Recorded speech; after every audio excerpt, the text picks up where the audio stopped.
Welcome back to the deep dive. Today we're tackling a classic project management problem, but on a massive scale. It's a real high wire act. Exactly. How do you launch a huge corporate development, we're talking big money, national brands, without just completely destroying the soul of the small town it's supposed to be helping? And this isn't just a thought experiment.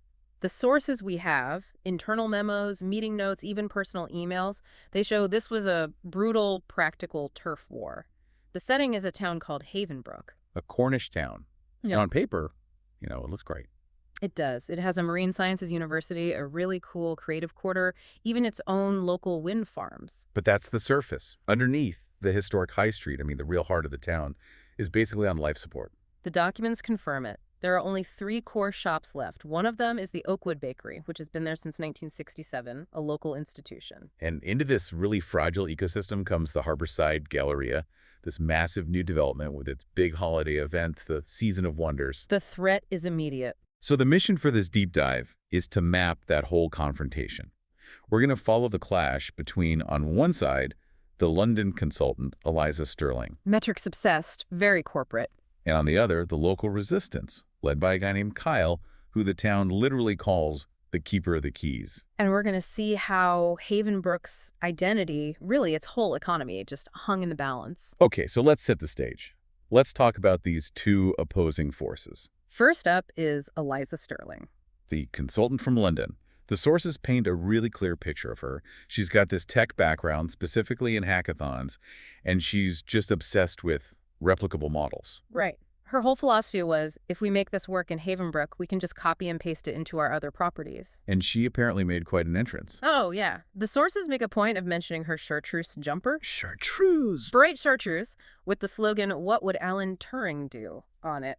You can just picture how that landed in a quiet Cornish fishing town. It perfectly captures that clash of cultures. Her digital analytical world versus their, old world craft. And the initial strategy for the Galleria was pure corporate playbook.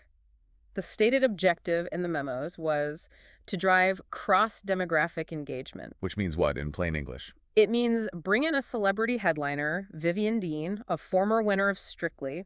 It means lay out an influencer trail with, and this is a direct quote, selfie ops every 10 meters. Oh. And top it all off with a curated, totally fake Victorian high street market. It was charmed by committee. But the locals saw right through it. Instantly, Kyle and a local council member, Beatrice Hargreaves, they didn't just have a bad feeling, they did the math. How so? What did they find? It all came down to the rent for the market stalls in the Galleria. Kyle looked at the pricing plan and found the rates were 3 times higher than what local shops were paying on the high street. So there was no way they could afford to participate? None. It was designed to price them out. Beatrice's words were that the high street would be eaten alive. A textbook corporate squeeze. But they didn't just roll over. No, this is where local politics became the great equalizer. Another council member, Sawars Keene, she stepped in. And she had some power. A lot of it. She demanded a set of non-negotiable local-first KPIs. Key performance indicators? But not the corporate kind. Not at all. These weren't about celebrity bookings or footfall. They were about sustainability targets and, this is the crucial part, transparency from the London team. That must have been a nightmare for them. A huge headache. It meant Eliza couldn't just get a PR win and leave. The council was now a mandatory partner in the project, not just some obstacle to get around. It was really the first small victory for local control. So the dynamic shifts. It goes from a standoff to this very tense collaboration. Exactly. Kyle now has some leverage, and he uses it. To get a real deal signed. A critical one. Eliza's team had to concede in writing that they would match the high street rental rates for local businesses. And they had to give those same businesses the first right of refusal for spots the following year. So the Galleria goes from being a threat to a genuine opportunity. It opened the door, and that's when the really creative non-corporate stuff started to happen, the things that build a real sense of place. Because they needed, as the sources say, something they can't get from Westfield. Right, something unique, and that came from the arts community. 2 artists, Noor El-Masri and Anna Lucy Baker. They're the ones who designed the big harbor installation. Yes, the glass spiral. And it wasn't just pretty, it was deeply symbolic. It was engineered to catch the sunrise and cast these blue and gold lights on the water. But it was more than that, right? Much more. It was also a community time capsule. Before they sealed the glass core, locals could come and put little keepsakes inside. Letters, photos, small So objects. the community literally owned a piece of the corporate development's heart. That's the emotional ownership. And you see this unique local flavor everywhere. Kyle's notes mention his meetings at the local pub, the Blue Gull. Run by a guy named Gabe Llewellyn. Right. And Gabe is sort of the town's conscience. He tells Kyle that most corporate change agents never even get out of their cars. Right. But he says Eliza is different. He says she has the stones to walk the high street alone. And if you look at the pub's menu, you get why they're so protective. What are they serving? Things like smoked cod croquettes, wild fennel soup, and kelp salt caramels. Oh, stop here, Alice. Which one source said tasted exactly like the river at low tide. This is what Eliza realized they had. An authenticity you just can't manufacture. Okay, so things are finally moving in the right direction. They found a balance. And then, of course, an external threat hits. Right when they thought they had it figured out. This is where it becomes a real crisis management situation. What happened? An influencer named Rafe Kingswell, who the sources note was covering all this from his sofa in Shoreditch. Of course he was. He leaks a PR story way too early, and it's the old version. All brand heavy, all about the celebrity headliner, and it completely ignores all the local concessions they had fought for. Oh, that's disastrous timing. It was a firestorm. An online group, the Havenbrook Heritage Defenders, pops up overnight. And they go on the attack. A coordinated campaign. 0-star reviews on every platform connected to the Galleria. They were trying to tank the launch before it even began. So the very digital strategy the corporation was relying on gets turned into a weapon against them. It forced them to go all in on the local commitment. Eliza, Kyle, and Patricia, their analyst, they pull an all-nighter. And they draft the local first charter. This was their definitive counterattack. A public document with hard, measurable commitments designed to win back trust. Let's talk about the numbers in it because they're really specific. It says 53% of all revenue share from the event goes to locals. Why that number? That 53% wasn't just a nice-sounding majority. Patricia, the analyst, calculated it precisely. To do what? It was the exact threshold needed to not only cover the operating costs of the last 3 high street shops, but to give them enough extra capital to be sustainable long-term.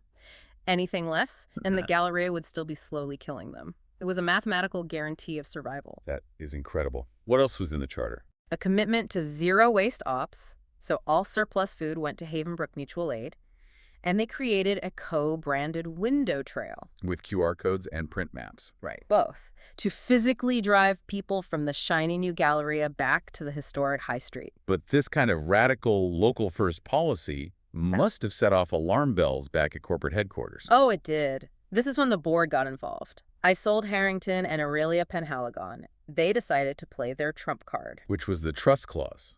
We need to unpack this. Clause 14C, it was basically buried deep in the contracts. The corporate nuclear option. Absolutely. It stated that if the project's Christmas trade dropped by 15% for 3 years in a row, the board had the right to trigger a full corporate takeover. Meaning they could scrap all the local agreements and just turn Havenbrook into another cookie-cutter property. Exactly. And they used it as a threat. They gave Eliza an ultimatum. Sign the big money contract for the celebrity headliner to guarantee the metrics. Or we pull all the outdoor funding for the launch right now. Basically, guarantee our numbers or we'll make sure you fail. And what does Eliza do? This is the moment everything pivots. She refuses. She stands her ground. She chooses the community trust they'd built over the fake corporate numbers. She goes with community first or not at all, knowing it could end her career. Which is a huge risk. But was the charter even legally strong enough? Couldn't the board just sue them later? That's the fascinating part. The real shield was time. The board was so focused on the immediate launch metrics that they didn't see the long game. When Eliza refused, she forced the entire launch to run on literal local power. Which brings us to the ugly solution. With the corporate money gone, the locals had to physically take over. Kyle and a team of volunteers led by Beatrice. Who apparently said, ugly is what we do best. That's the quote. They had to manually rewire the entire Light the Harbor parade by pulling power directly from the shop mains and linking them to battery packs. It was a huge risk. The whole town could have blacked out. But it was also this incredible visible statement. Kyle's note on it sums it up perfectly. He wrote, "Every light, every sensor, every human on the ground, it all showed green. The community was all in. Okay, so we're at the morning of the launch. The deadline is looming. And the pressure is immense. Yeah. To stop the trust clause from kicking in, they had to triple their baseline metric. Triple. An insane target. And Patricia is watching the live dashboard. The notes from that morning are so tense. With just minutes to go, the footfall dips. It looks like they've failed. But then Then the community kicks in. The numbers surge. They blow past 1.7x the baseline, but it's still not enough. And what happens in the final moments? In the last minute, at 08:29 a.m., just before the deadline, there's a massive spike. The footfall just explodes. They hit the target. By the skin of their teeth. The narrowest of margins. They saved the pilot and killed the trust clause threat. And this is where Kyle uses his final piece of leverage. He formalizes the win. Because he was the listed technical lead on that local first charter, he had the authority to set a binding policy precedent. And the wording was key. It was airtight. All future events must prioritize local benefit, transparency, and open access. No exceptions, no reversion. They didn't just win the battle. They wrote the law for the future of the entire development. And that's the core finding here. The project succeeded not because of the corporate playbook, but because they pivoted to emotional ownership, to pride, art, legacy. The community fought harder for that than any consultant ever would. And the story gets even more interesting on a personal level. Oh? Eliza, the London consultant, she never went back. She stayed.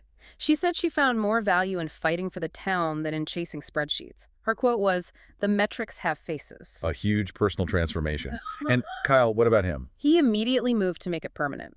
He proposed an annual Light the Harbor Festival and a Made in Havenbrook residency for local artists to cement the economic model they'd fought for. It's an amazing victory for the local community. But the sources do hint that this might not be the end of the story in the region. That's right. There are whispers of another conflict brewing down the coast at a place called Seahurst Manor. And this one is different. Very different. It involves a local DIY billionaire, Luke Harrison, who is a staunch preservationist, versus an interior designer, Ava, who wants to do sleek, modern updates and Instagram-worthy installations. So it's not about economic survival anymore. No, which leaves a really interesting question for you to think about. If the battle in Havenbrook was about saving a public economy, what happens when the fight moves to a private estate? When it's not about viability, but about aesthetics, is tradition always better than a trendy makeover?